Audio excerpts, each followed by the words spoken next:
Olá pessoal, eu sou a Anne, bióloga, professora, cientista na USP e candidata a vereadora pelo PSOL. E hoje vamos apresentar nosso terceiro vídeo sobre o clima, o agro e o nosso futuro. E vamos falar sobre o desmonte da legislação ambiental e dos órgãos públicos fiscalizadores. Lembram dessa reunião durante o governo Bolsonaro, onde o então ministro Ricardo Salles, do Meio Ambiente, disse nessa reunião que era hora de passar a boiada na legislação ambiental? Então, durante o governo Bolsonaro foram os momentos mais difíceis do meio ambiente, porque de fato houve desmonte dos órgãos fiscalizadores e enfraquecimento da legislação, mas essa crise do meio ambiente e do clima não começou durante o governo Bolsonaro, começou muito antes. Como eu disse, o desmonte começou muito antes do governo Bolsonaro. Em 2012, foi homologado o novo Código Florestal, sancionado durante o governo Dilma. E nós do PSOL fomos o único partido que votou contra a revisão do Código Florestal, que significou um grande retrocesso nas políticas ambientais no Brasil. Entre as medidas do novo Código Florestal estavam a anistia aos proprietários que desmataram ilegalmente até 2008 as suas terras, a redução das áreas de proteção ambiental e a liberação dos proprietários rurais de recuperar as áreas de proteção ou de reservas nativas em suas propriedades.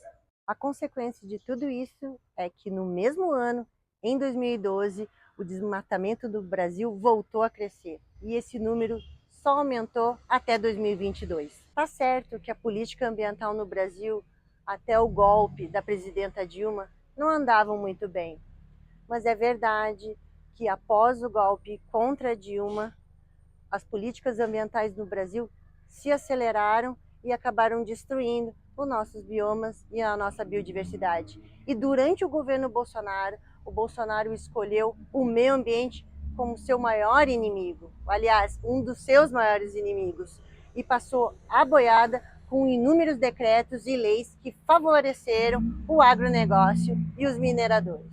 Vou dar alguns exemplos.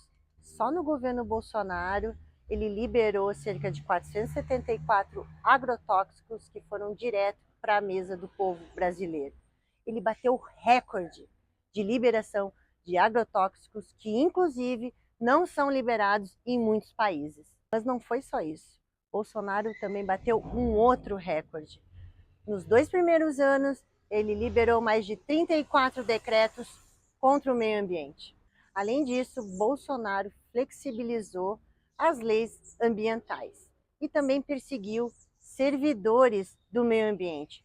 Vocês lembram daquele caso do funcionário do IBAMA que multou Bolsonaro por pesca ilegal? Bolsonaro ainda liberou áreas protegidas para mineração e atuou fortemente contra a demarcação das terras indígenas. Enfim, terra arrasada em relação às questões ambientais no Brasil durante o governo Bolsonaro. Como em todas as áreas, não há política pública se não existe orçamento e investimento em serviços públicos. O teto de gastos do Lula e do Haddad é um empecilho para a implementação de políticas ambientais.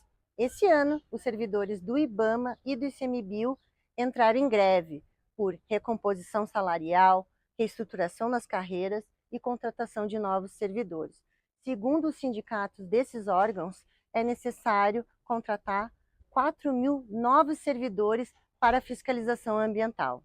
Atualmente, são cerca de 1.300 servidores da ativa do IBAMA e do ICMBio para gerir, monitorar, fiscalizar e licenciar as questões ambientais num país de dimensões continentais como o Brasil. O que eu quero dizer é que não há futuro na luta ambiental se não lutarmos contra o teto de gastos e o ajuste fiscal, pela taxação das grandes fortunas e pela auditoria da dívida pública. É preciso lutar pelo orçamento. No próximo e último vídeo, nós vamos falar sobre o nosso futuro e qual o modelo de sociedade que nós vamos lutar para a preservação da vida em todas as suas esferas.